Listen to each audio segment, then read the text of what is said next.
Any discussion? I'll put it. All those in favour say aye. To the contrary say no. That is carried. Under public forum, we have received 7 public input requests. Unfortunately, we've declined Gail Baldock because her request came outside the required times, but she has required or requested that her material be circulated amongst members of this committee, and LATA has undertaken to do so.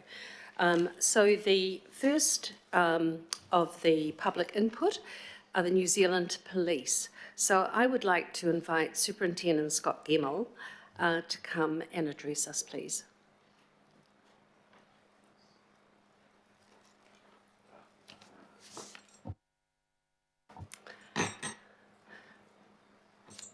Welcome.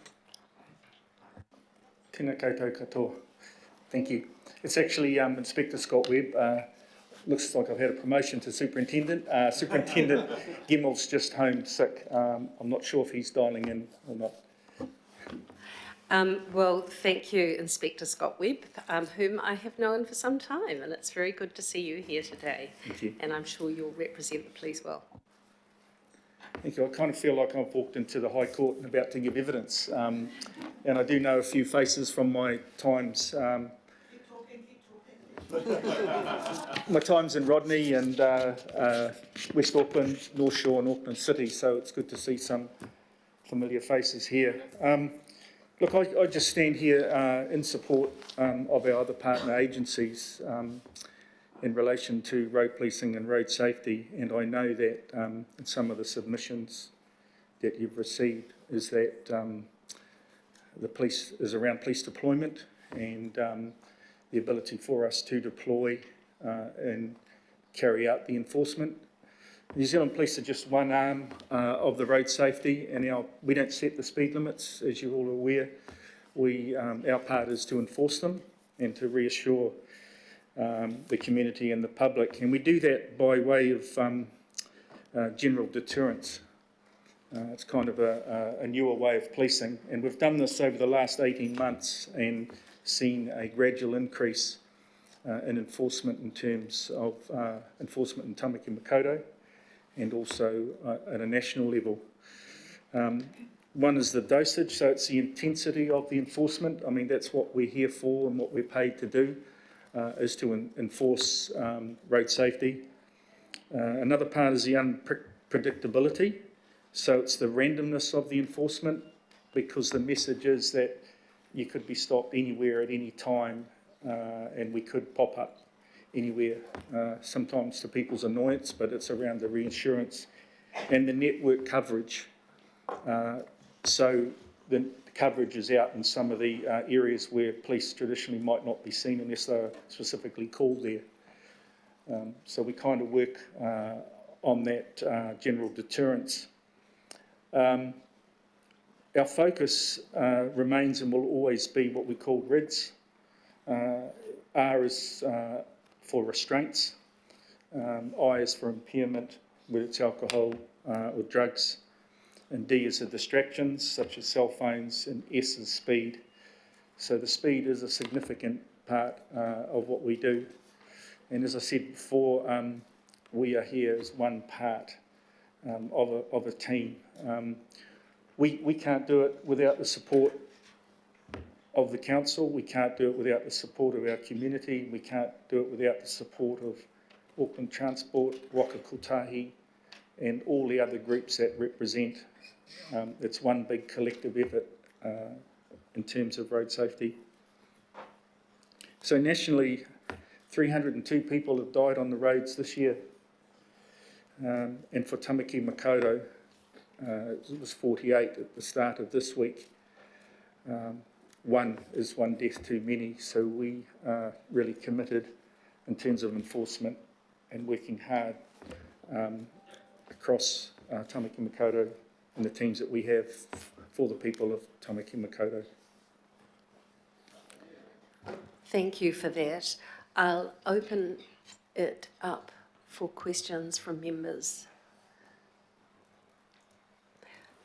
Deputy Mayor? If you had to, thank you very much, by the way. If you had to say from the 48 people who've lost their lives on the roads in Auckland this year, what was the biggest reason for that? What would you say? Speed. Speed. Speed. Do you mean? No, hold on. He's talking drugs. You're talking momentum, right? Yes, yeah. Although sure. his worship is correct for some of them, definitely drugs. But mostly speed and those RIDS categories, restraints, speed, distractions, but speed does play a significant part, death and serious injuries. And if I was to drill down on the speed, would it be on suburban roads or on our main motorways? It's mostly the rural roads and roads without medium barriers and speed limits above 80 k's. That's where most of it is, but having said that, there is also death and serious injury on the main arterial routes leading in and out of Tamaki Makaurau, as well as some of the stuff within the urban areas. But most of it is in the rural, wide open roads. Thank you. Councillor Ferry. Thank you. We obviously have today giving some feedback on katoa ka ora around speed, and so your presentation is very timely. If there was sort of one message you wanted us to take away to consider for our feedback for that, what would that be?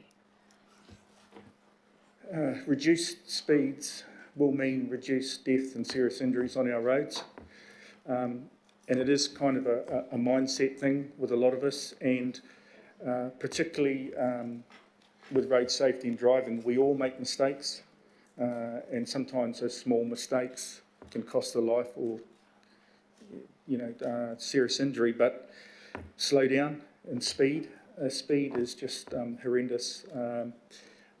I look after the motorway network, and the speeds that we see on that motorway network is horrendous. And unrestrained children in vehicles travelling at high speed, it's just it's a recipe for death. And for those of us that have to attend these, it's never easy to tell someone that their loved one's died, or attending the crash is just horrendous, life-changing circumstances, even with the serious injuries, people losing limbs, people that had jobs that can no longer work because of head injuries, and it's just horrendous in the carnage. Thank you. Councillor Hills. Kia ora, thank you, Chair. And thank you so much for presenting to us. And I know that you can mostly talk about what you do rather than policy, but I guess when you talk about what you do and how we can help, a lot of the feedback we get is that we need more police to deal with the speeding. But would you say some of the physical things we've been putting in, such as raised speed bumps or changing the speeds or doing those sorts of interventions, support your work when you can't be there? And have you seen a change around schools that have had interventions put in? Because we get a lot of requests from schools for raised crossings and things, and we obviously don't have enough budget to do them everywhere. Look, absolutely, 100%. It's the vehicle, you have a vehicle, and the vehicle's one part, the safety of the vehicle. You have the driver, and the driver's one part. The infrastructure, the speed limits, the roads, and I could probably use Takapuna as an example, the work that they've done there. There is no speed through that main part of Takapuna. It used to be a racetrack and crossings and people really getting run over. But in those almost kind of shared zones where the design makes people slow down by virtue of its design, it definitely has an impact. And yes, like every agency, we could do with more staff, medical, education, everybody could, but the reality is we have what we've got, and we do what we can with what we've got, but we need those other things to help. The safe system, you often heard talked about with Waka Kotahi or Auckland Transport. So yeah, 100%. Thank you. Thank you, Chair. So it's good to hear you support the interventions in Hurstmere and Takapuna there. They have been well supported. The other question, you do talk about rural roads, but the stats say in Auckland especially that we are seeing a significant rise in those being killed or hurt outside the vehicle, so pedestrians and cyclists. Do you have any sort of, data on that, on the rise of that, what you're seeing in those cases? I don't have it here, but we do have that data, and a lot of those can relate. We saw an increase with people, hopping off or moving in front of buses in the CBD, and a lot of it can be contributed to the actual design, where it is unsafe for people to, they'll walk out in quite a road that isn't able to be slowed down, people still driving fast. So if you have the infrastructure done, the safe systems will stop a lot of that in the urban part. I mean, the open roads, I think everybody would accept that, the speeds on the open roads, but within the CBD or the urban part, that's where the design stuff is so important for us. Thank you for that. I've got, the next question is Councillor Turner and then Councillor Lee. Thank you. You talk about carnage and things, which makes it sound like it's a huge percentage of our driving public. My daughter and my son-in-law are both ambulance paramedics and have been for over a decade, so I understand what you're saying, but on a percentage basis, compared to all drivers, what is the percentage you're talking about here? That, we're having an effect that we're going to slow everybody down to achieve what percentage of gain? In terms of? Well, you said the speeds you saw on the motorway are huge. The speeds I see on the motorway are screeds and screeds of cars all travelling at the limit. So, you then said that it's carnage, and in my head I can see the carnage of the incident, but what I'm trying to drill down on is what's the percentage of gain? We're in cars which have got ABS, airbags. Some have now got, the old ones got external airbags. They've got radar, braking, lane, all those huge advancements in safety. Surely that measures into just saying everyone should slow down. It does, but not everyone has that level of safety in the cars or that technology. And an example I can give is a van, a Mazda van travelling at 145 k's on the motorway, 3 a.m, with 5 unrestrained kiddies in the back. It's that sort of thing, that sort of message. You're right, it's hard to speed on a motorway. We all live in Auckland because it kind of regulates itself because of the traffic speeds, but that's within certain times. But outside those times, there were still high speeds, even on a safe network like a motorway. So being the devil's advocate, slowing everyone down isn't going to fix that man's problem, is it? On the motorway? The man at 3 o'clock in a van with kids unrestrained going at 145 kilometres an hour is slowing all the speed limits for everybody down going to affect that particular incident? Well, there'll always be that person and that outlier. And on a motorway, it's quite different to a rural open road at the same time, or at 6 o'clock tonight when someone is travelling, at a high speed through Matakana or up towards Wellsford, or in the Franklin area, Alfriston. The slowing the speeds down will address that problem. There's always an outlier, particularly on a motorway, but those other roads are so unforgiving, very unforgiving. One mistake and you could be dead because the road's so unforgiving. So we have to add all the pieces together, and speed is part of it. The infrastructure, the car, the driver, the speed. Okay, so last question.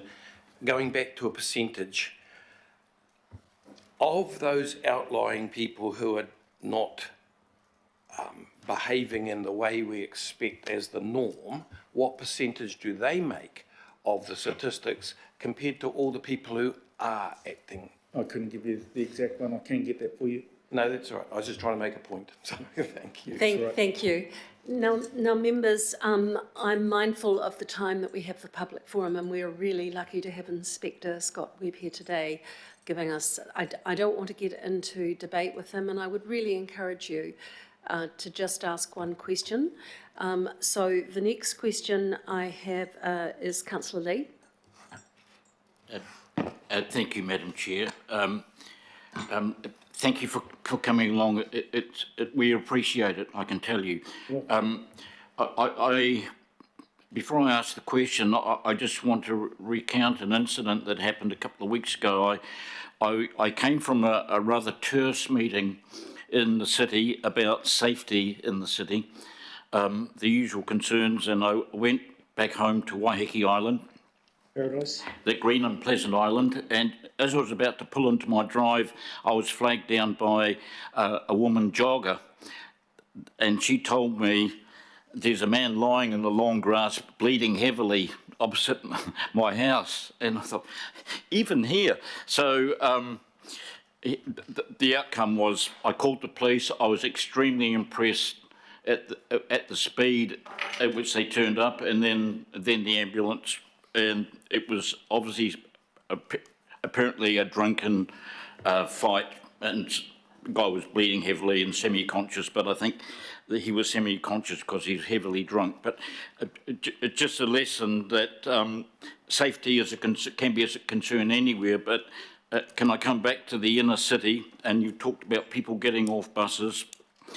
They have a real concern with not being hit by a car so much, by being attacked by a criminal.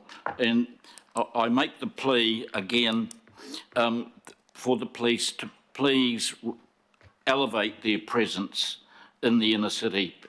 People are really calling out for that, and perhaps with the change of government, we may see an improvement there, but it's a genuine concern from city centre residents, from city business folk.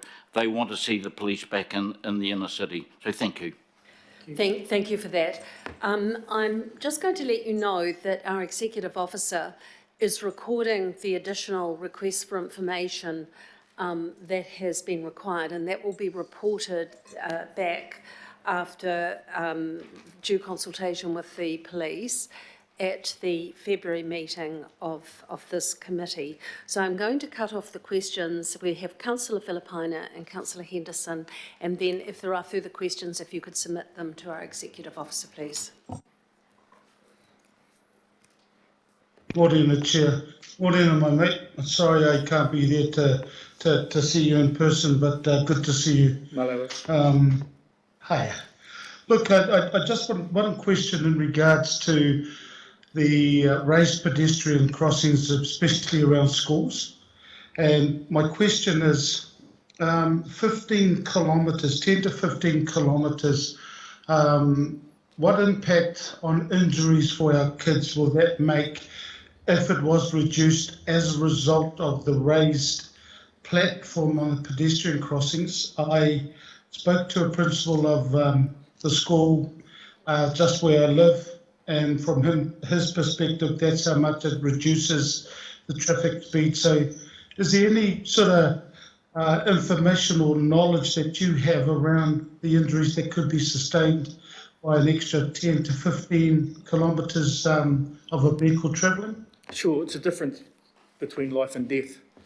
So the 15 case could be death of a young child or a significantly bad injury.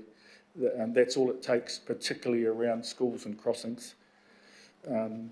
Absolutely, that's literally a difference between life and death.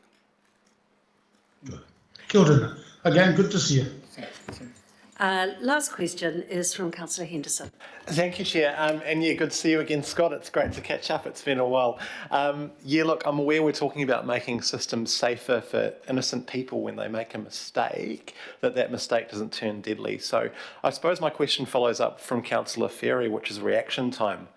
So when we're talking speed, we're really talking about reaction time. So what is your view on the impact of speed on that reaction time when people make mistakes? I probably could explain it away with an example. If you look at the expressway in Waikato, and that road, and the new road north Puhoi, if you look at those two pieces of road, if you anyone makes a mistake or is inattention within seconds, if they drop off that road or fall off the road, it's highly unlikely they're going to die, as opposed to a road under the old road that went north. A second or 2 seconds inattention means they're over in a bank or they're hitting a culvert and they're going to get seriously hurt or die. And those particular roads, because of the infrastructure and the systems approach, if they drift off the road for a moment's inattention, there's a huge pieces each side of that road which they will float off into and maybe wake up and not, if they fall asleep. And they're not going to collect poles or culverts. That's what we talk about, the safe systems approach. So a second's inattention on those roads, they've got medium barriers, so you're not going to drift across into oncoming traffic. So on those roads, a lot safer than a standard road where seconds inattention is horrendous. And we all, I mean, I've done it, a moment's inattention, we make a mistake. Every single one who drives will make a mistake, an innocent mistake. And a lot of people don't go out there and drive crazy to, cause mayhem. It can be a simple mistake, and seconds are just all it takes on those roads that aren't engineered, like the examples I gave you. Thank you. Yeah. Inspector Wedd, we are so grateful that you've come today. Mara Bevic will be coordinating the questions from councillors that will be part of the follow-up. I'd like to add my own, and that is with the reported data in terms of compliance with warrant of fitnesses. You've raised the issue of safety harnesses and so forth with children. Just all of those issues around where there's a failure of compliance, it would be useful data as well. So, ngā mihi nui, we've been really, it was lovely to have you in person today. So thank you very much. I'd like to move a vote of thanks. Thank you from Councillor Henderson. Put it, all those in favour say aye, to the contrary say no. That is carried. Thank you very much. Thank you. Mahi katoa. Thank you for your support. Cheers.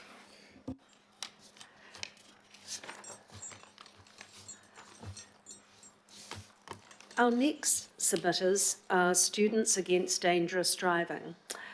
We have today Rachel Slack and Ryan Antia, and they are going to address us on the importance of speed.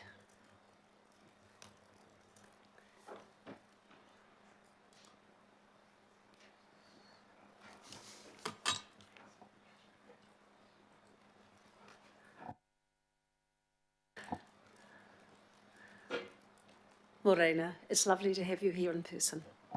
It's lovely to be here. I have a slideshow with my speech.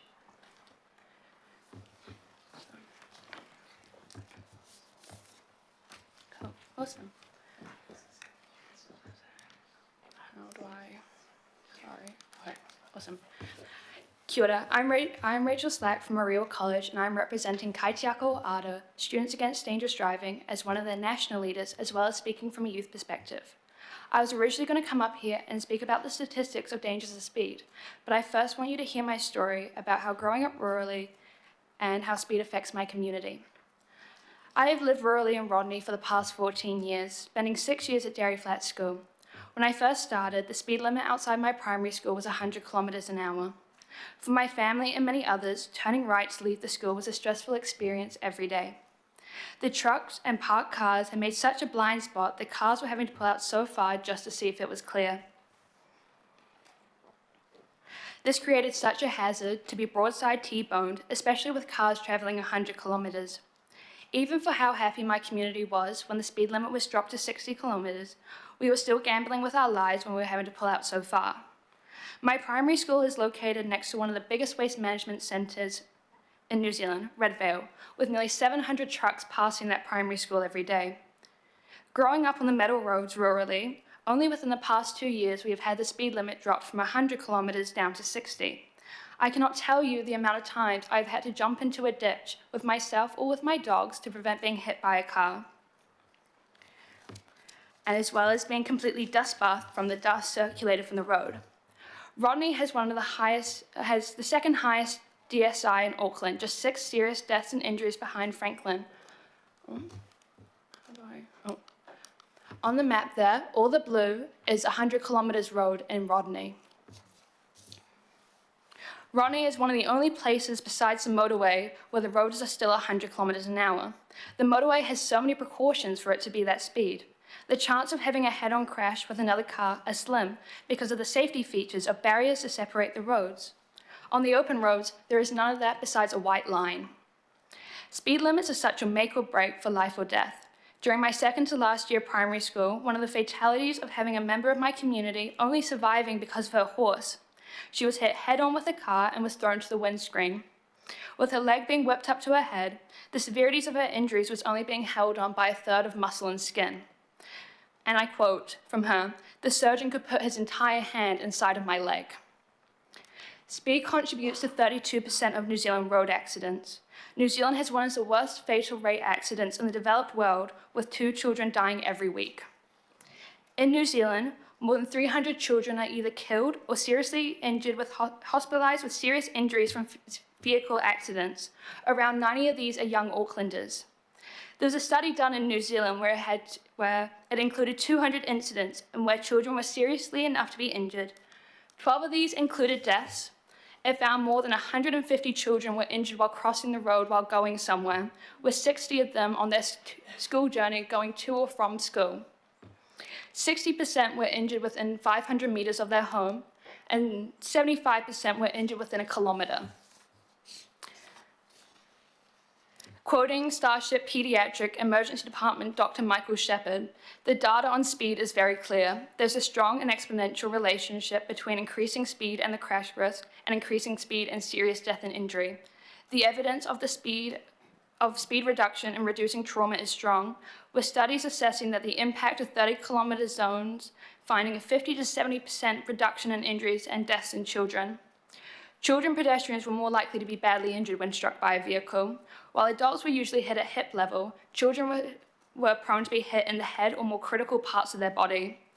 The faster the pedestrian is hit, the more serious their injuries are. A pedestrian hit at 30 kilometres an hour has a 90% chance of survival, compared to the 20% chance of survival if you're hit at 50. If you're hit at 60, 0% of pedestrians will survive. Now let's do some quick math. We'll go to my local primary school, where during school hours, the speed limit is 60 kilometres an hour, with an average driving reaction time of 1.5 seconds. But this is assuming the driver is alert, concentrating, and not driving while tired, distracted, or impaired. And say a child steps out in front of you, 25 metres ahead of you. Using physics to calculate your time, distance, and speed, you will still hit this child at 60 kilometres an hour. The child has been killed. You'll need at least 50 metres ahead of you not to hit a child, even without an impaired driver. Using crash data, they found the highest number of children pedestrians were injured between 2 p.m. and 4 p.m. This is a prime time that students are walking home. Children's bodies are a lot less resilient to damage than those of adults. For instance, when a child's ribs tend to bend inwards rather than break when pressure is applied. This is a result of the forced collision being transferred directly to their heart and lungs. If people creating these legislations are not seeming to care about the speed of the environment around our most vulnerable, why would other road users? Safe Kids Aotearoa was set up in the early 1990s by Starship Auckland Hospital to reduce preventable injuries to children. They believed New Zealand needed legislation to reduce speed limits near all schools to 30 kilometres. So my final question isn't, are we going to make this change today? My question is, why has it taken 34 years to make this change? Thank you.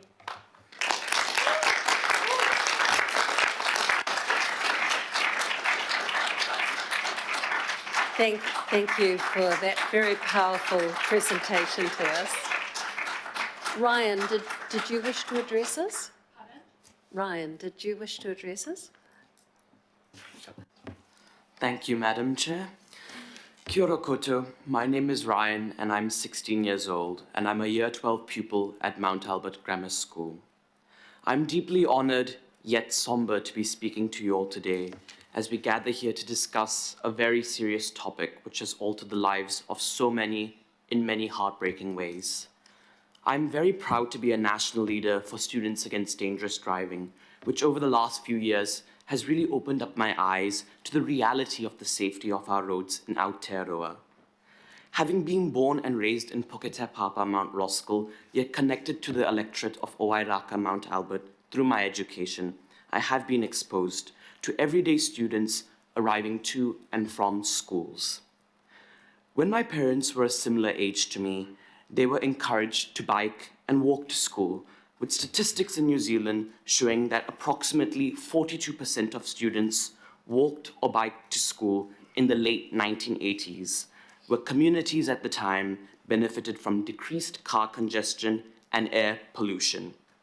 However, these figures do not reflect the current situation in New Zealand, where nearly all students are dropped off or bused to school. Our rangatahi should have the same opportunities as the prior generations did, which is being able to enjoy the physical and mental benefits of biking or walking to school.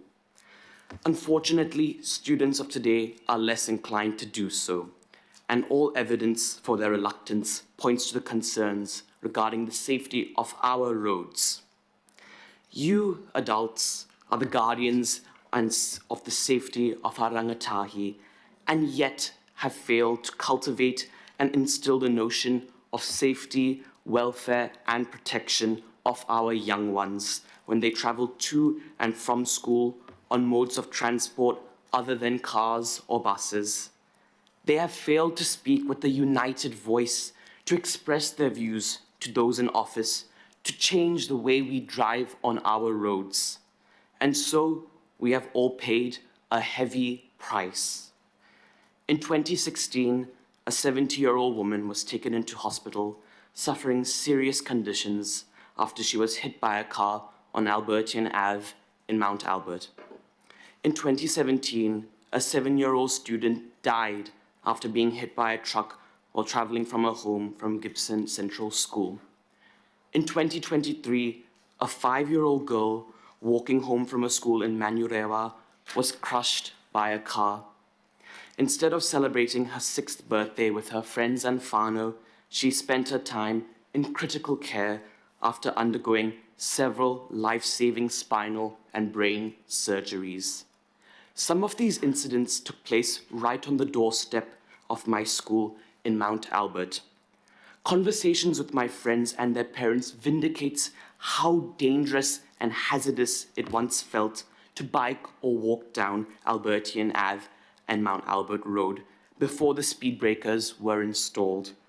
Despite these dreadful stories, the future is not so bleak, as with AT's proposed Auckland Speed Management Plan for 2024 to 2027, we can make our roads safer for our rangatahi. In Auckland, there are currently over 560 schools with current speed limits that do not make walking, cycling, and scootering as appealing modes of transport, both for children and their parents. But with the proposed speed management plan, we will be able to meet the Ministry of Transport's target to have safer speeds near 40% of Auckland schools by the 30th of June 2024. More still needs to be done to make roads near my school in Mount Albert Grammar safer and less hazardous for students. But with this plan, we will be taking a step in the right direction. The youth's voice on this issue is united and clear in our beliefs. And so now I urge all members in this room to support the Auckland Speed Management Plan. Let us all collectively work together to bring about a meaningful change in the speed limits of roads, not only around schools, but in all areas currently deemed dangerous. Please keep us safe by cultivating a safer community for our rangatahi. Thank you.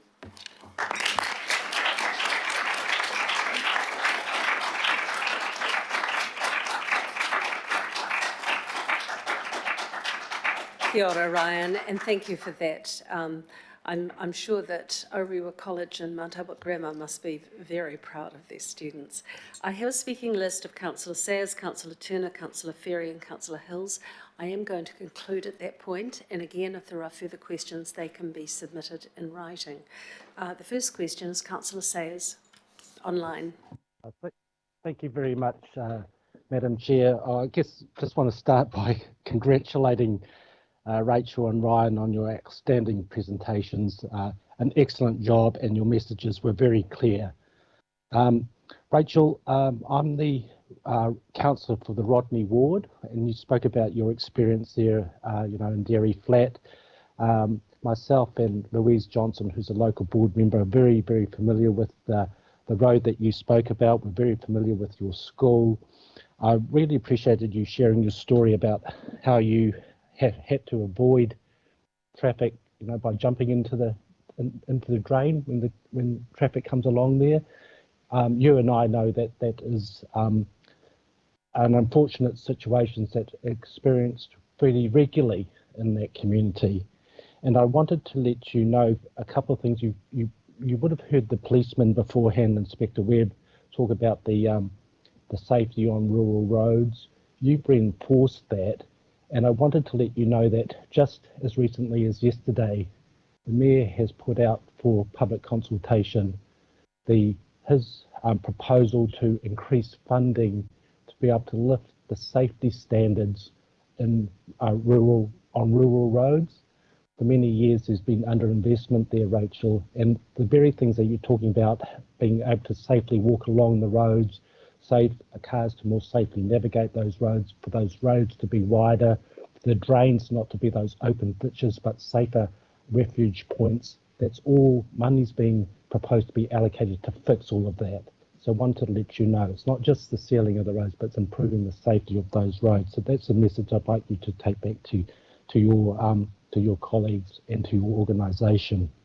And with regarding to the speed limits, yes, it has taken 34 years. It seems very disappointing, but finally, through the efforts of yourself and others, that will be addressed today with any luck. So again, thank you for your presentation, and thank you for just reminding, not reminding, but perhaps making all of us around the council table, and many of councillors who don't live in the rural areas, aware of the importance of needing to improve safety in both rural and the urban landscape. So again, thank you and well done.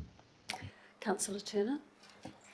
Thank you. I just wanted to say they were impressive presentations, and Rachel, the statistics were good. It's the sort of stuff I look for. Thank you. Councillor Ferry. Thanks. I have a question, because we're in question time. Well done, both of you. That was excellent. What I wanted to explore a little bit more is this idea of schools being on arterial roads, and we have had some conversations in the past about it's okay to lower the speed limit on a road where a school's in a cul-de-sac or whatever, but we should leave the arterials. My experience in my own ward, which includes Ryan's school, is that actually a lot of schools are on arterial roads. So there's sort of the idea that we can lower the speed on sort of quiet roads, but actually some of the issue is probably on arterial roads for access to schools. Does that line up with your experience? And obviously in the rural context, it does, but what do you think about sort of that dichotomy, or that sort of drawing a line between quiet streets and arterials? Do we need to do more on arterials? Yeah, I think definitely. For the roads to be lowered down to 30 kilometres, you're taking 15 seconds out of your day to save a child's life. I think that's quite a good bargain. I think one of the proposals that I read was going into these zones, a lot of people will miss the speed limit signs. So painting going in and out of these school zones a bright neon colour. So even if you miss the speed signs, you still see going into these zones. But I do definitely think that, yeah, there's a cul-de-sacs, but more of these accidents are happening on these main roads, where there isn't the zebra crossings, or there aren't the precautions. We have only just had a pavement put in by my school. In the 60 years it's been open, we only have just gotten a pavement so students can walk safely. Thank you. Thank you. Councillor Hills. Kia ora, thank you, Chair. Thank you, Rachel and Ryan, for probably one of the best presentations I've ever seen at this in this room. So I hope you're both thinking of standing for election and taking our jobs, please. I guess the question I have, there's two questions, but I'll frame it as one. We get a lot of comment around this table by councillors and then, of course, in the government coalition agreements now saying to cut cycleways, cut safety, don't do raised crossings. It's all about behaviour change and we should be focusing on other stuff. And the sort of business case around, oh, well, it's only a few deaths or only a few people getting injured. What would you say to that? First of what is the value we should place on one life or one of your classmates? And secondly, do you think in urban and rural areas that actual speed limits being dropped or pedestrian crossings being put in actually does make a significant difference to your lives and your family? So speed does make all the difference. So when I did my presentation, if you're hit at 60, you've just killed a child. If you hit someone at 30, they've got a 90% chance of survival. That is such a difference. But I think people need to look at it in perspective of, oh, it's just another person. Once if it's your kid, your sister, your brother, your parent, why always think about not yourself, but think about your whānau. Once if it's you, once if it's someone you know, that's going to hurt a lot more if that's one of your children. I think, so one of the things I'm doing, I'm teaching road safety to students. So we've had multiple kids hit while getting off the bus or crossing the road. So to have that road safety put into them at a younger age so they know, okay, we look left and right when we cross the road. Have I made eye contact with the driver when I'm crossing? That makes so much difference because these are our future generations. These are the people who'll be in your seats when you're gone. But if they are able to have these skills and have these resources, especially in rural schools, it's a death wish trying to get across those roads at 100. So why should it be? Why not keep the roads going down to 30 so people are able to live, honestly? Thank you.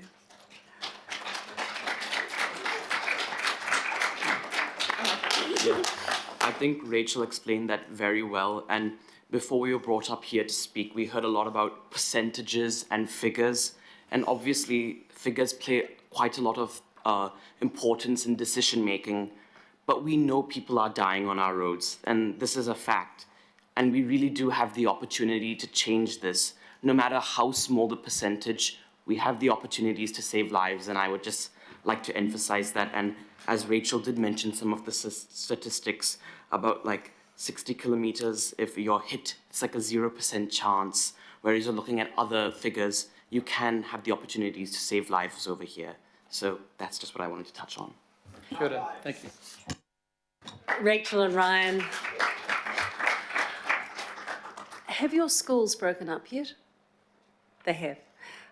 Because I have requested, before we move our thanks to you, that your schools be written to by the executive officer to draw their attention to what has been a very powerful and very personalised and professional presentation. But I'd like to move a vote of thanks. Do I have a seconder for that? Thank you, Councillor Hills. I'll put it. All those in favour say aye. To the contrary, say no. The matter is carried. And congratulations again. It's not an easy thing to come to make a submission of this kind, but you've done so very successfully. Thank you. The next presentation we have is Boopsie Maran. Would you like to come forward and address us, please?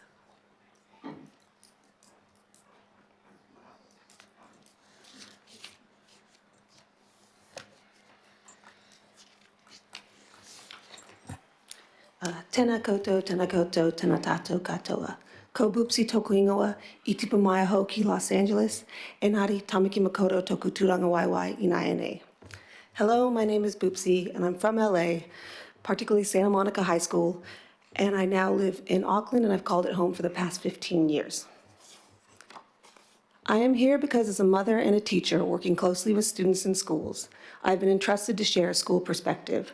Last week alone, in my role as a school reliever and engagement coordinator, I engaged with 7 different schools across West and Central Auckland from age 2 to 18. And in my position working closely with both families and the school leadership, we firstly want to apologize that no principals or teachers were able to join me this late in the term, and hope that the data in your reports reads clear. I promised both leadership and the children that I would proactively ensure council hears that the majority of schools understand the trade-off of a few seconds or minutes less in a commute if it saves child's lives. And that is a sentiment that is clearly pointed out here in today's attachments. Next slide. In survey responses from almost 180 schools, 78% supported permanent 30-kilometer speed limits on local roads near their school. The blue dots, those show all the schools that supported that. But why where I come from is important. My high school classmate friend was a victim of vehicle violence in her 4th year of med school at Yale. She was hit by a car while crossing the street on South Frontage Road and York Street on a Saturday morning coming home after the gym. With little to no improvements since 2008, 2 or more pedestrians were killed in 2017 and 2020. The same road has had 163 crashes and 35 injuries in the last 3 years. If, like my daughter and other counselors here today, you are wondering how many pedestrians die in a year in New Zealand after being hit by a car, 24 so far, and 36 last year. The Auckland Speed Management Plan is an affordable, I'd say almost cheap, clear bylaw that will save lives. Here are those death and serious injury data that you are asking for in urban areas. This is our city. This is the center. Those are red dots are deaths. All those brown or like darkish are serious injuries. Those are families still dealing with those incidents. And just like that infamous road in Yale, we have our very own example not far from here. 2 children in 2019 were crossing to school after the light turned green for them. One girl ended up in a wheelchair, but because the driver was not over 50 kilometers per hour, the article says speed was not to blame. And those are all the incidents that happened in that area around that school. Working with schools, we don't have to read the news to know our roads are unsafe. The students and the families tell us directly, and yesterday, a deputy principal said to me, if people are not connected to schools, they don't think about schools. And this morning, the Freeman's Bay principal invites you all, anybody, to come to her school and stand in front with her and see the speeds. Principal has invited you all this morning. She said, please invite anyone that doesn't believe the students or the principals that speed is an issue for safety. Reducing speed is a very affordable, cost-effective way to save lives. For most commuters following the safety speed limit, their urban peak hour speeds will not change or the difference in travel is barely noticeable. But reduced speed could be the difference between life and death for a child. The 5-year-old from Manurewa was saved by her sister that pushed her away from the car as best she could. For the Katoa Kaora draft plan, Auckland Council and Auckland Transport are the road control authority. You as council, your staff, set the standards for the bylaw. You have the mandate to save lives with safer speeds around schools. For local roads, which is most roads around schools, that is your decision to make in this room. It is tiring watching preventable death because change is annoying or inconvenient. Or as my 12-year-old daughter said last night while watching me put all this research together, I don't get why we have to negotiate. It should just be this way. Slow down around schools, period.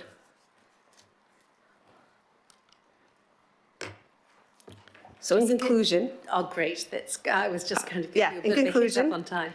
we cannot look out for those we cannot see. Mila didn't come out of nowhere. The 2 students walking towards Ko-Fi in 2019 had little chance against the sunstrike that morning. And if we know heaps of drivers are texting and driving, we cannot be too surprised that speed bumps or variable speed limits are not our best defense against distracted drivers. What we do know And what all the research data and evidence shows us is that permanent, safer speeds around schools will save lives, period. I'm happy to take questions. The first question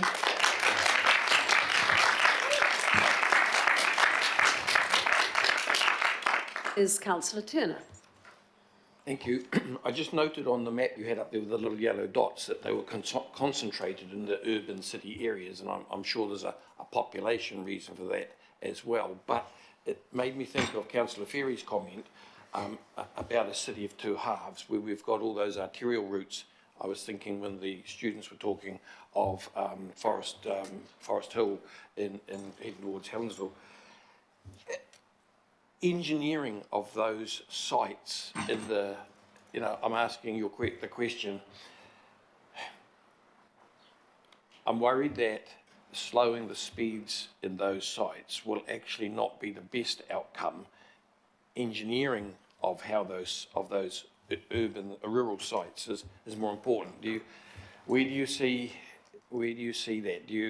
I see your point, because there's parts of rural roads like in Matakana where it causes a traffic jam just because you're slowing down traffic. But again, we all just have to get used to it. So over time, in the beginning, of course, it'll cause a bottleneck. Everyone's going to slow down. But then if you know you're slowing down because kids aren't getting killed, that's what you have to deal with. And over time, we will just, like we drive when we're driving across New Zealand, because I've driven for 2 months from the top of New Zealand to the bottom. There are towns where you slow down from 100 to 50. So that same idea of eventually learning that by schools you slow down, the flow will go. We just have to get there. And it's going to be inconvenient. It's going to be uncomfortable. But like all the kids are saying, it's around a school. It's got to be 30K, because no one wants to be responsible for another death when all the issue is slowing down. So it's going to, yes, that'll happen in the beginning, but I'm sure eventually, like all the other places, we just get used to it. It's not going to be a hard stop. You're going to ease down knowing you're coming towards a school. Like a lot of places around the world, around schools is a permanent 30-kilometer speed limit. Thank you for that. We have Councillor Leone, Ferry and Hills, and then I'm cutting off questions, but I am going to make sure that your kind offer for any councillor or a member to go to Freeman's Primary or in their local area, because I am connected to many principals who are all hoping that you just meet with them directly before you decide the speeds in front of their school. We will include that material in the minutes. So, Councillor Leone.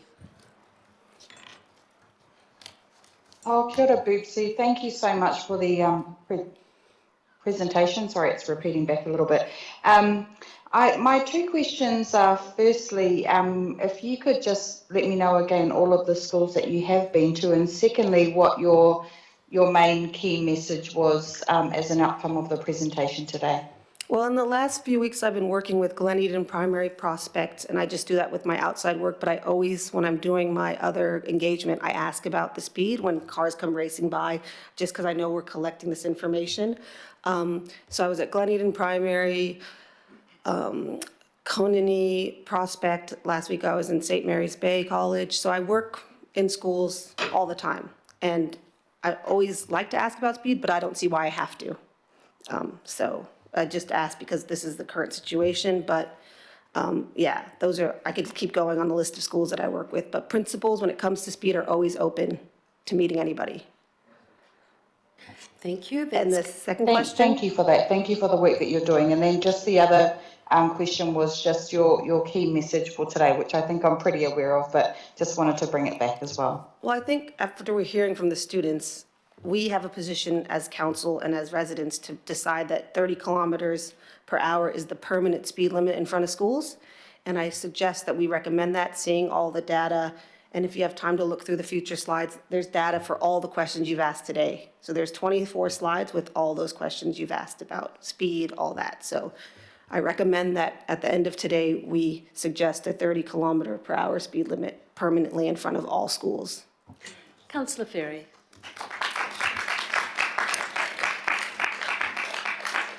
Thanks, Boopsy, and thanks for your ongoing passionate advocacy around this issue over many years now. What I wanted to ask about is the impact that it has on a school community when there is an incident. We had one in my area where a child was hit by a van, And while he survived, he had to, there was very visible, he had to wear a helmet for a really long time to hold his skull together so it could heal and stuff like that. And so it was a very visible reminder to the school community of what had happened to one of their own. What have you seen in schools around the impact, not just on the person who's hit, and indeed the person who hits them, because I imagine that would not be a nice experience either. What's the broader ripple effect that you're seeing? Thanks. This is a good question in the sense that personally why I do this work to share stories of students in schools is because I lost a sister violently. So no one wants anyone to lose someone violently. And getting hit by a car isn't just like a, oh, I was bumped. Everyone, all 350 students feel it. So when I stood in that parklet with the schools of Ko-Fi Intermediate, I didn't have to read the news. I had to hear it from the kids and then do my research, because 4 months later, they all remembered. And then when I was relief teaching at a different school nearby, the students remembered a scooter almost hitting them. So when they die, it's one thing. When they get in hospital, it's another. And just the memory of almost getting a hit is scary, because they're not going 30, they're going 50 even through. So all 350 students or 600 students are affected. And we have the responsibility to make that little section in front of their school a safe place to be outside their front door. Thank you. Councillor Hills? Kia ora, thank you, Chair. And thanks, Boobsy, for your constant work on this for many, many years. I guess a question about that. So you've sat around hearing us and hearing politicians for a long time. How are you feeling now about the change after I felt like we were getting somewhere, safer speed cycleways, pedestrian tables that 18 never used to do? We're getting quite a big pushback from some of the members around this table you would have heard, but also the government.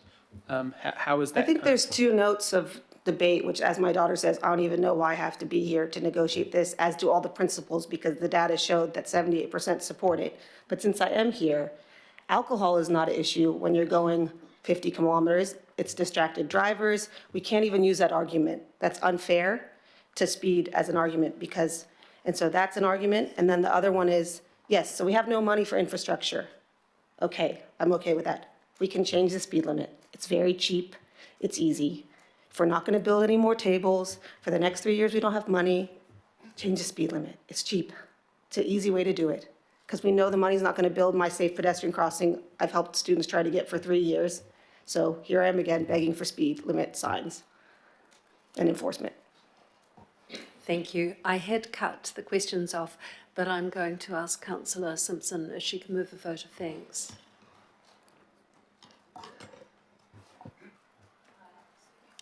Thank you, Councillor Ferry. I'll put it. All those in favour say aye. The contrary say no. It's carried. Tēnā koutou katoa. We now have Jeff Upson on the draft speed management plan for Auckland. Kia ora, Jeff. Good morning, how you going? I noticed everyone else has taken a lot more than 5 minutes, but I will try and sort of stick to that 4 or 5 minutes to give you an opportunity for some questions. I am here today to speak in opposition to the slower speed limits. Actually, I appreciate whoever's put that up for me, thank you. In particular on the rural highways. So I live rural, I rely on rural highways, I rely on motorways, I rely on the state highways, and it's adding an inconsiderable amount of time to my journeys. Reducing the speed limits is in actual fact increased fatal crashes in some instances. I know we've got a lot of propaganda out, we've got a lot of government employees sharing statistics which are potentially misleading. And they're saying, oh, we're going to increase journey times by this many hours, and we're going to ruin everyone's life, but we're going to save 2 lives. And that's been incorrect in some cases. Anyway, so in particular, the road I drive on had a fatal crash 6 months after the reduced speed limit was implemented. State Highway 1 between Puhoi and Warkworth had a fatal crash 3 days after the slow speed was implemented, proving that reducing the speed limit will not prevent fatal crashes.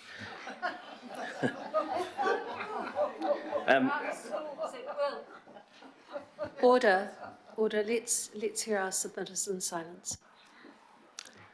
So I'm here today just to ensure that everybody in this room and everybody who's going to be making decisions on this is aware of the commitments made to the New Zealand people by the new government. Okay, so the policy document, Accelerate New Zealand, which as you can see is up on the screens here, clearly is a promise to the people. That's why this government was elected, because of the promises that they've made, and one of those promises is to reinstate 100km/h speed limits where appropriate, where it's safe to do so. And also they're going to increase some of the motorways to a safer 110 instead of 100 on some of these new motorways. Yes, so I've talked about that. As per their policy document, they have allocated $30 million to assist local councils to reverse the slow speed limits which were implemented under the previous government and their legislation. And if Auckland Council allows Auckland Transport to continue with this next tranche of slow speed limits, it will cost ratepayers and taxpayers even more, because we're outlaying money to reduce the speed limits now just for them to be reinstated once the incoming government has had an opportunity to adjust the legislation. And we've actually just heard from Inspector Scott Webb a few minutes ago, and he confirmed to this room that reducing the speed limit from 100 to 80 will not stop somebody from driving 140 down the motorway in the rain with people in their boot. And so targeting everyone just to try and eliminate something, and he's told you very clearly that it won't stop those people from driving 140 at 3 a.m. down the motorway with people in their boot. Hey, look, just quickly while I'm here, I know this was the only thing I came to talk about, but I do want to quickly touch base on the fact that Auckland Transport buses are speeding through roadwork sites in Rodney. They're doing 80 kilometres an hour in 30 kilometre speed zones. I've presented video evidence to Auckland Transport, and they have not yet acknowledged that, but they have not yet fixed that problem. Buses are still speeding through roadwork sites. And so I want to ask you a quick question. You don't need to answer it, but just think about this. Is it okay for the buses, the Auckland Transport buses, to be speeding through roadwork sites?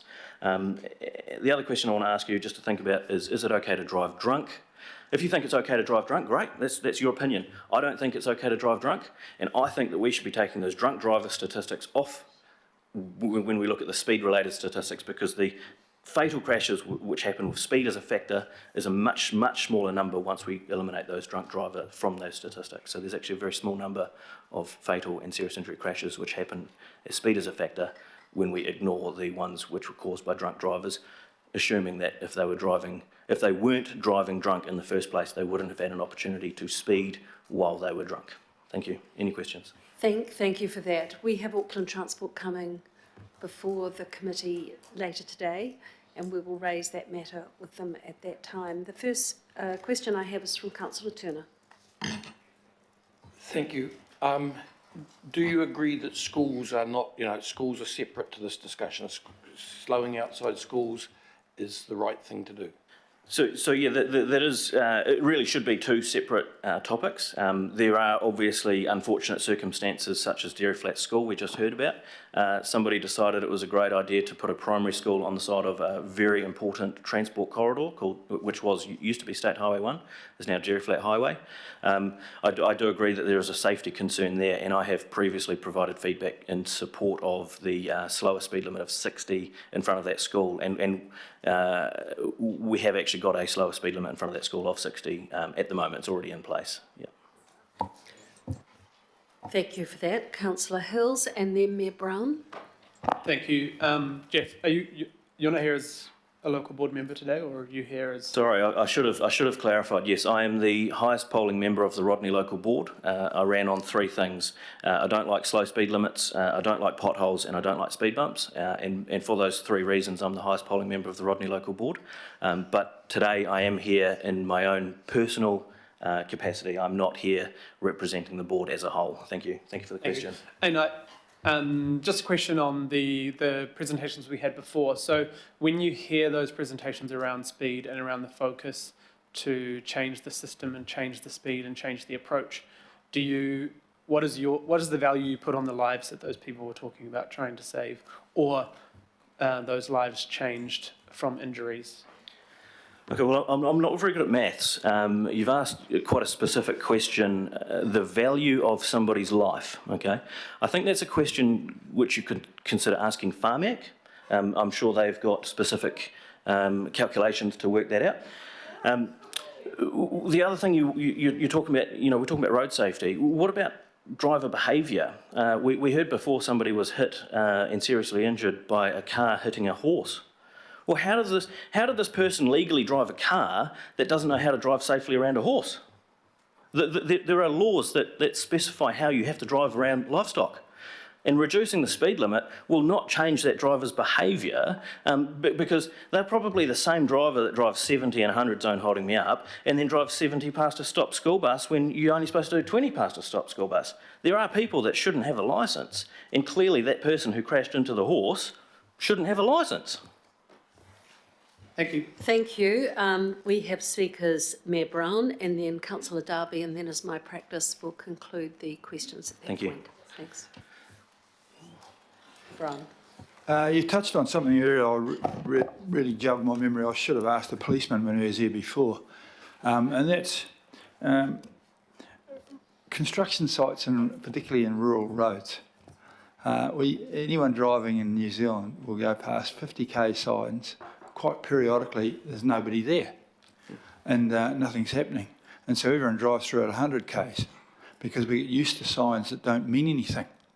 And other countries are particularly tough on this, and I'd really like to see us introducing rules where if your construction company leaves out 50k signs, there's nothing happening, you get fined $20,000 like they do in Europe. Because what happens is we get so used to driving, that bus driver you told us about driving through a 50k at 70, he'd probably been through about a dozen 50k's with nothing happening.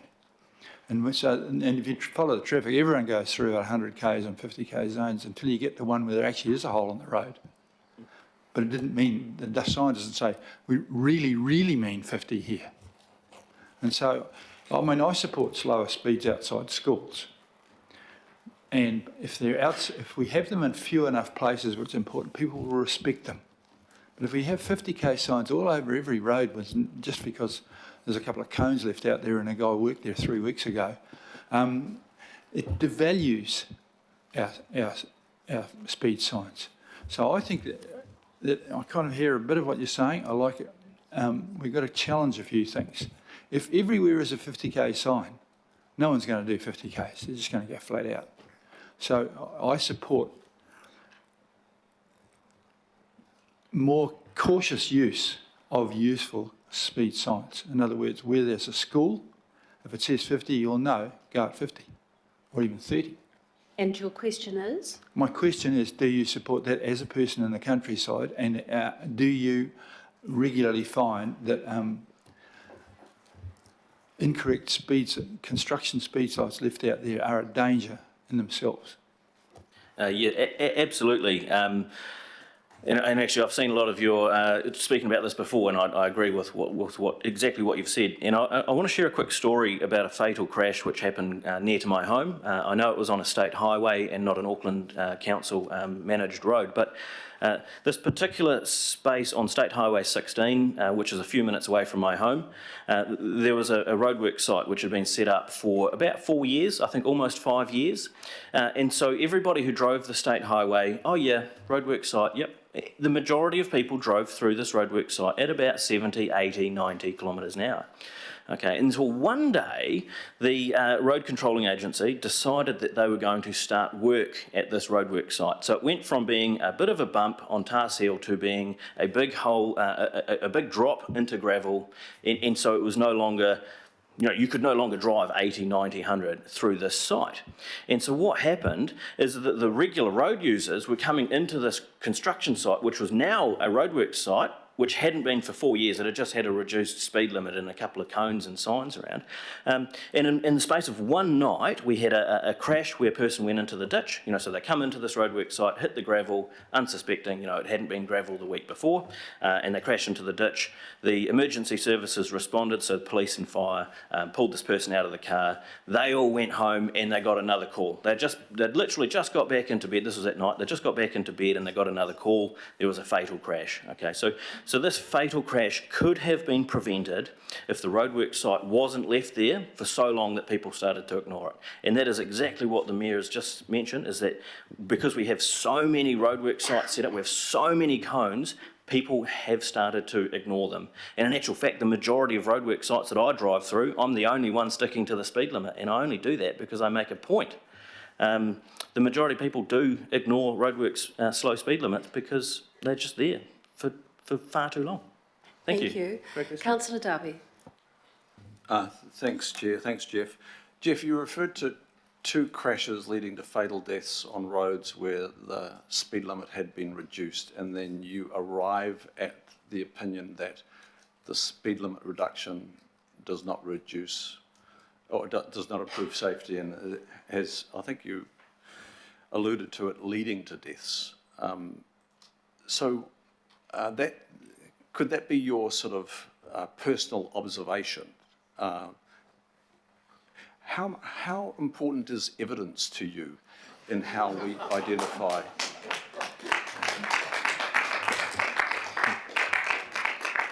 How important is evidence in identifying road safety risks? How do you think Auckland Transport, or for that matter Waka Kotahi, should go about identifying road safety risks and then responding to it? Is that evidential approach something that you subscribe to as a responsible governor? You're a local board member, Jeff. It's an important position because you're caring for a lot of people. How would your response be? Well, let's just talk about one serious safety concern, and that is that some drivers, they like to hold me up in the 100k zone. They drive 70 in the 100 zone, and then they'll drive 70 past the schools. They'll drive 70 past the stop school buses. And this frustrates me because the police don't enforce the fact that they're not allowed to hold me up. They have to pull over and let traffic pass if they're driving excessively slow. And also you have to drive 20 kilometres an hour past a stop school bus when they are picking up or dropping off school children. The police don't enforce either of those laws. People driving 70 k's past a stop school bus is dangerous. Wait on, Jeff. Your story, and the evidence of that. Jeff, wait on. Your storytelling. I asked you a question. Yeah. How important is an evidence-based approach to you as a governor? So I want to get to the next part of my answer. So if you look at 2018, which I have spent a little bit of time reviewing statistics from 2018, we had 101 fatal crashes where speed or travel speed, so that's exceeding the speed limit or driving too fast for the conditions, so travel speed was a factor, okay? By the time we take off the drugged and drunk drivers, that's 67%, okay? So if we take those off, we're actually down to quite a small number, down to about 34, 33. Okay, and then we take off the ones that are driving cars with bald tyres in the wet, people that are driving unsafe cars, people that have medical events. We take off all of these other things. There was only 2 fatal crashes. This is evidence. This is statistics that you're asking about. There was only 2 fatal crashes where travel speed was the only factor. Okay, that's evidence. Thank you for that. I don't want to see us get to a point of debate. Sorry about that. Have you requested the crash analysis system report for the 2 fatalities that you referred to where reducing speed limits made no difference? Have you accessed that report? I haven't seen the reports, no. I know it's very difficult to get those reports. As a governor, you might want to request that because that's the evidence that I'm talking about. That will help you identify. They're very thorough, those reports. And as a governor, you can actually request that. There might be something sensitive in that report that needs to be redacted, but that's how you find out, Jeff, whether speed limits worked or didn't work or contributed in any way. It's the evidence way, Jeff. I don't disagree with you. I have been to both crash sites and I do know that changing the speed limit did have an impact on driver behaviour at one location. The other location I'm not sure about. I had cut questions off, but Councillor Lee could perhaps have a very brief question. Thank you, Mr. Upson. Can we agree that you and just about everyone in the room, I would guess, support speed restrictions, legible speed restrictions around schools? Absolutely. I support the Accelerate New Zealand document, which clearly states there will be variable speed limits outside schools. And the benefit of that is that means that at 1 o'clock in the morning, driving along an empty state highway with a school on the side of it, you can still travel at an appropriate speed. But that also provides safety during school time. You know, so a variable speed limit is certainly something that I support outside schools. Absolutely. Thank you. Thank you very much. I'd like to move a vote of thanks. Do I have a seconder for that? Thank you, Deputy Mayor. All those in favour say aye. To the contrary say no. That is. Thank you.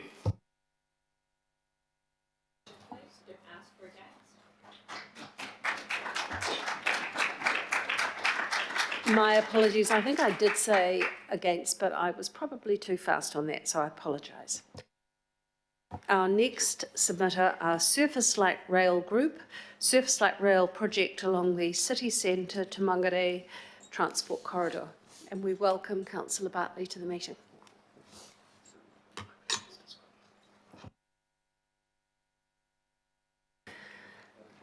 Morena.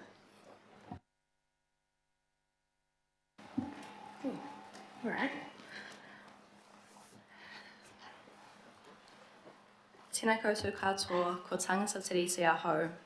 Hi everyone, my name is Rachel Bate. I'm a consents planner with a background in environmental science and conservation. Kia ora, my name is Connor Sharp. I'm a recent master's graduate in geography focused on urban housing policy. We're going to change the topic of this meeting today from speeds to surface light rail. We represent a diverse group of Aucklanders across the political spectrum with a shared goal of delivering surface light rail infrastructure to Auckland. Clearly, Auckland needs a transport solution. Our need for surface light rail is rooted in congestion mitigation and connecting communities, along with building climate resilience and preparing for the future of our city. Our mission is to implement a surface light rail system that will service Aucklanders for decades to come. Auckland is an ever-expanding city with evident growing pains, so it's imperative that we're proactive in dealing with the many challenges we face. A strong, reliable, seamlessly connected and sustainable public transport system is needed. Surface light rail is a strong step in the right direction and provides the opportunity to further develop our mass transit network as Auckland grows. Initial work done by Auckland Transport identified a light rail network in 2015 as the best option to overcome our transport issues. This was followed by agreements with central government that mass transit was needed in 2016 and that light rail was the best option for Auckland in 2018. From here, the procurement process started, with central government taking the lead. During the 2018 to 2023 period, a lot of work was done on the project, but we believe the focus shifted onto central government priorities rather than the original intentions of what light rail was for. And now, the new government has promised to stop central government work on the Auckland Light Rail project within their first 100 days. We believe this represents an opportunity to not waste the years of work that has gone into light rail and instead return to the original purpose of the light rail project, a solution built by Aucklanders for Auckland that will form the backbone of our transport system. Surface light rail will provide a fast and efficient way for Aucklanders to get around the city. This will reduce congestion on our already overburdened roading network. Firstly, many road users will mode switch from private vehicles when presented with a viable alternative. Secondly, surface light rail will alleviate passenger capacity on existing heavy rail lines, which will free up capacity for freight rail, further reducing congestion by getting trucks off our roads. This will of course lead to major reductions in carbon emissions as well. Having light rail on the surface makes the plan much cheaper for Auckland to implement than a tunnelled metro system. Despite the initial investment, the Auckland Regional Land Transport Plan outlines the ongoing operating costs of surface light rail will be lower than that of an equivalent bus fleet, and the benefits of the initial investment will extend over generations. The route we're proposing goes from the airport in Mangere through to Onehunga and Dominion Road to the city centre. The route is currently underserviced by public transport, with existing buses running over capacity and contributing to congestion. The route is based on historical tram lines, with many roads already having a capacity for surface light rail. This is specifically true along Dominion Road. As this is a major project, it would need central government resources and funding. Overseas examples show us that with proper planning and effective delivery, costs can go as low as $30 to $40 million per kilometre. With the rising interest in place-based agreements, or city deals, that have come into discussion this year, we believe this is a project that is ideal for any Auckland City deal. The Future for Local Government 2023 report, the Mayor's Manifesto for Auckland, and the National Party have all spoken to the merits of city deals. The establishment of a proper mass transit route from the city centre to Mangere would facilitate and enable growth and productivity along this corridor. The increase in government revenue from this growth and productivity should be fairly allocated, such as with city deals in the UK and Australia, which would justify investment from the council. We believe Auckland should control its transport priorities and central government support and resource this, rather than the other way around, and this is an opportunity for Auckland to lead the way in prioritising its own needs. This is a new campaign, so we're still in the early stages.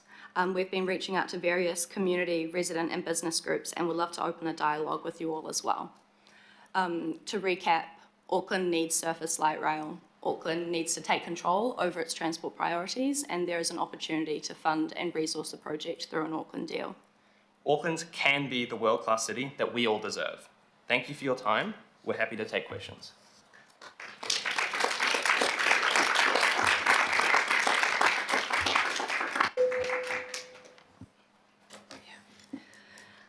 Thank you. You've raised a lot of really important issues, and I know a lot of councillors and members of the committee will want to ask questions.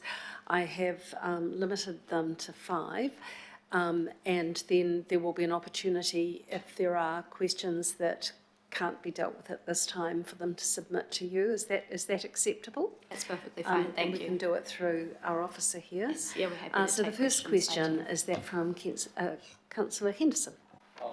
My question's been kind of answered, so if someone wants my slot, that's cool. Thank you. Councillor Newman. Good morning. I'll be there after lunch, but can I ask, the scope of the light rail project that is now being stopped obviously has changed significantly over time. What at its heart, what do you think surface light rail is there to do? Is it it's certainly not mass transit, but is it people transit or public transport services, or is it about enabling a very different type of land use, very high residential intensification? What is the primary purpose of surface light rail from your perspective? Because I think since 2017, whatever, the scope of this has changed and changed and changed, and we've never landed a consensus as to what is the purpose for what we are trying to achieve. Fantastic. Yeah, thank you for your question. I see the purpose of surface light rail as being transit for people, predominantly. Obviously, there's a few reasons for that. The congestion, which I spoke to earlier, getting people out of private vehicles, also carbon emissions. But it's about having people being able to move around the city freely, and having there be alternatives to private vehicles, as well as options for people to drive their cars as well. Thank you. Next question is Councillor Ferry. Thank you. I'll keep it brief. With the route that you put up, and maybe if you go back to that slide, do you see an opportunity to do it in parts? One of the advantages of surface over tunnelling is obviously the lower cost, but also the opportunity to do it in parts. Yeah, so great question. So I think for us, we've sort of identified the 2 important points, connecting the city centre and down Mount Roskill, as well as from the Auckland airport to Mangere. And when you construct surface light rail, you can, as it's built, you can then start operating it. So even if the entire line isn't completed, you can still start operating the portions that have been built and completed before the entire thing is complete. So. Thank you. I'll just answer as well. That also provides an opportunity to spread out the cost, which I think is a great one. Our next question is from the Mayor. Oh, it's not just a question, but I'll make sure there is a question here, because otherwise you'll bark at me. I think that's pretty good. The light rail, and as I was told recently, you know, and your answer was very good about what it is. It's for moving people.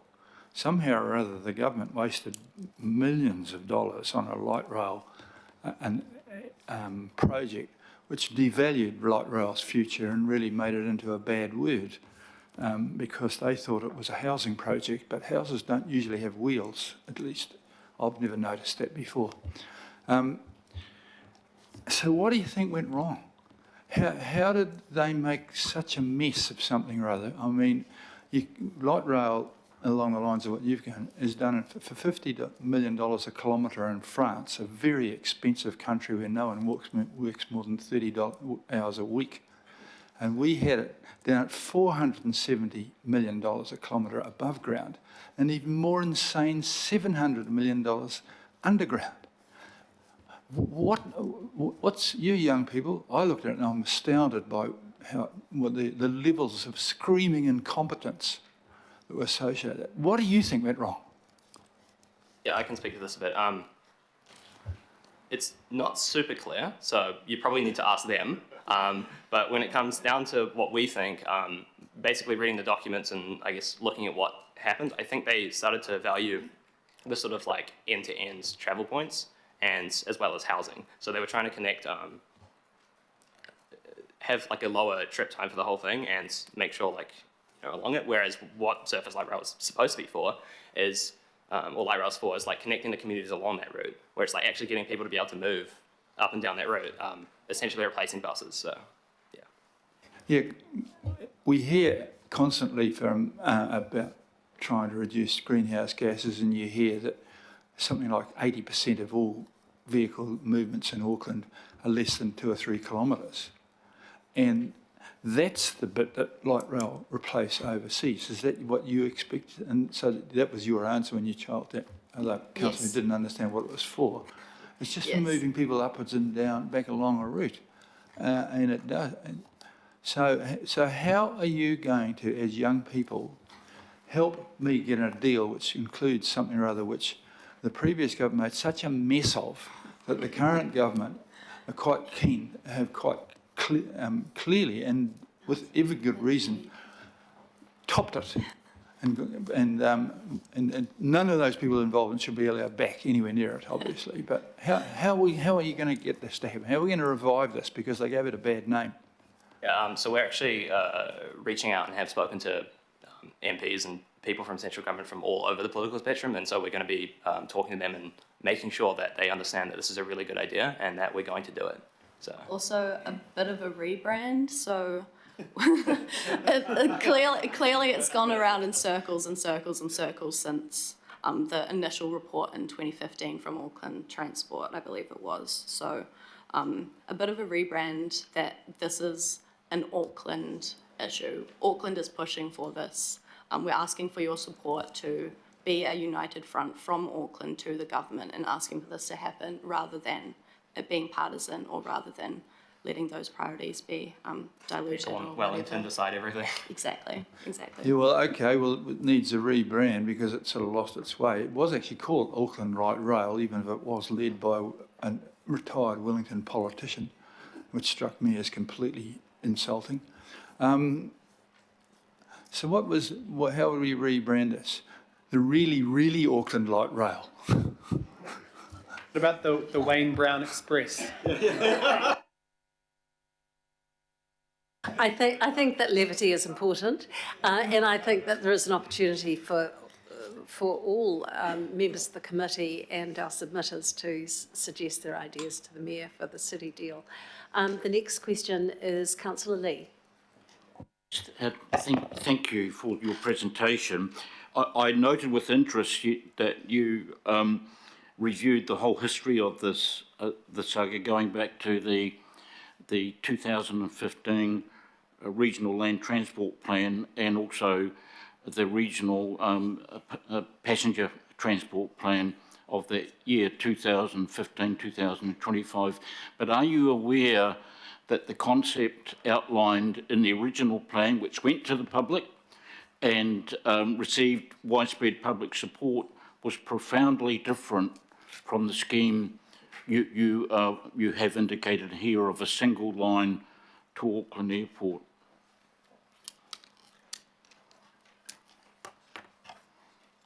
Yeah, so there was obviously a lot in those plans, and But a lot of what we were focused on is how that sort of transitioned through the next couple years as well from the 2015 plan, in which case they talked, apologies.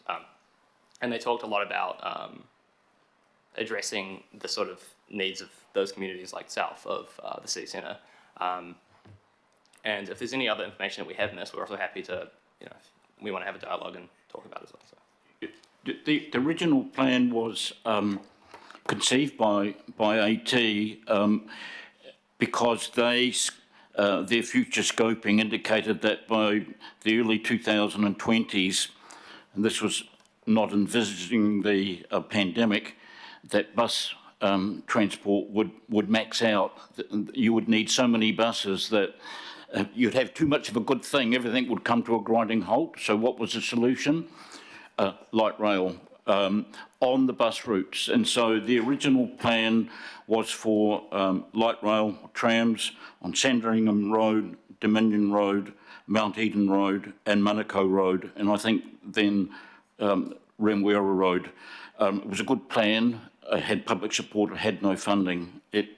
Unfortunately, it transmogrified into a single line to the airport, and after 6 years or so, 7 years, Auckland Light Rail Limited still hasn't come up with a business plan, because I think the single route to the airport is what stymied a rational best benefit cost business plan. But Councillor Lee, I'm just wondering, I mean, this is such an important issue and you carry such incredible knowledge of the background to this and the bus congestion on Simon Street that precipitated that 2015 plan. I'll stop there just to thank you for the presentation. If you would be willing to work with our submitters offline, that would be very good. I imagine this government has quite a lot of challenges ahead of it, to be frank, but actually when it comes to stopping light rail, they won't have to do anything at all, because after 7 or 8 years,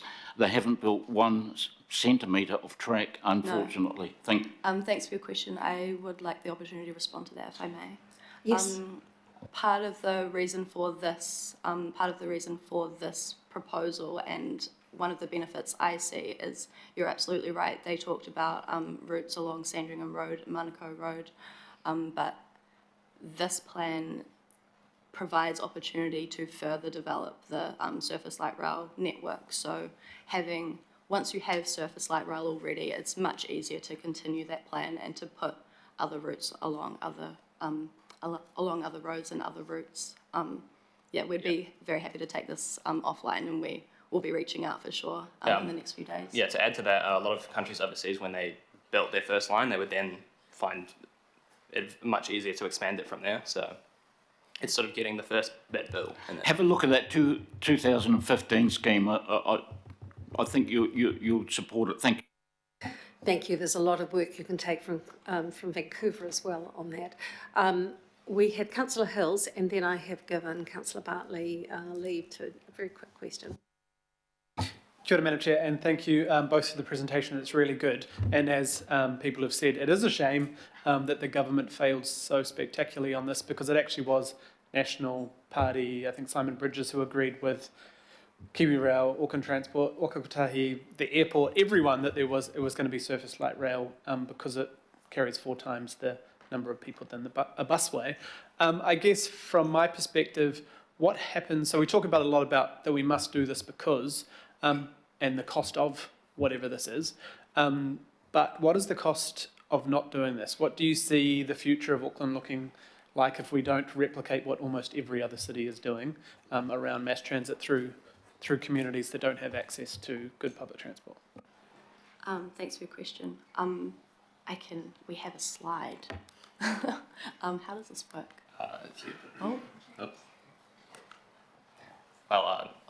That's not us.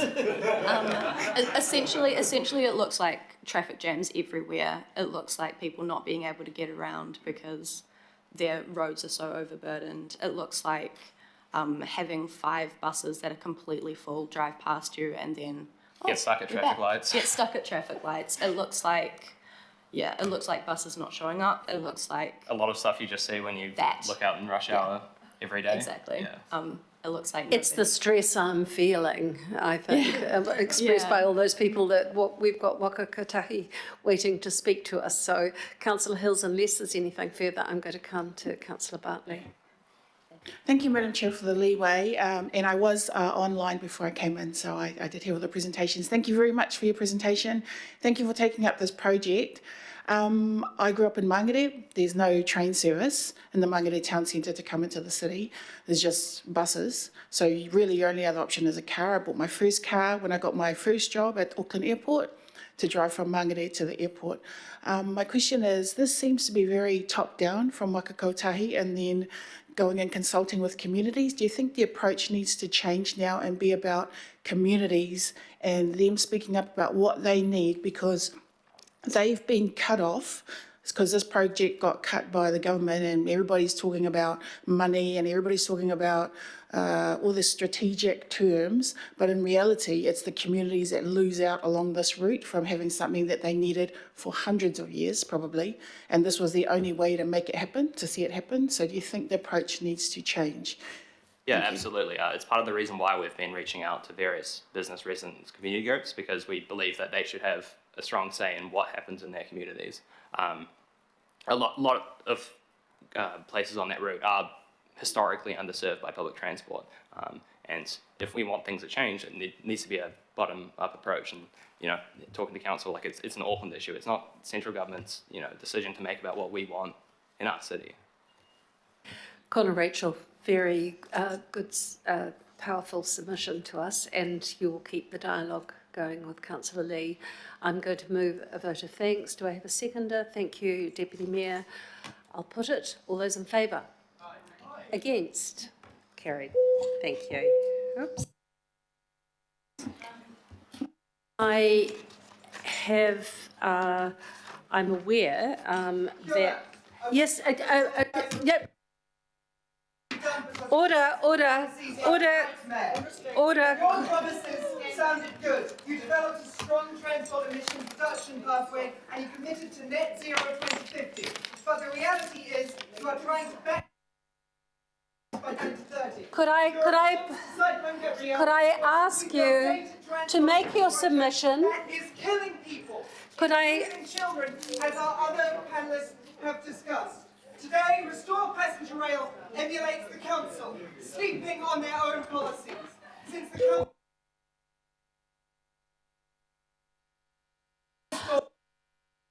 future. I'm very disappointed that I was not allowed to speak, because I was going to accept the submission of Magdalena Vith. I'm just going to adjourn the meeting now for 5 minutes. Thank you.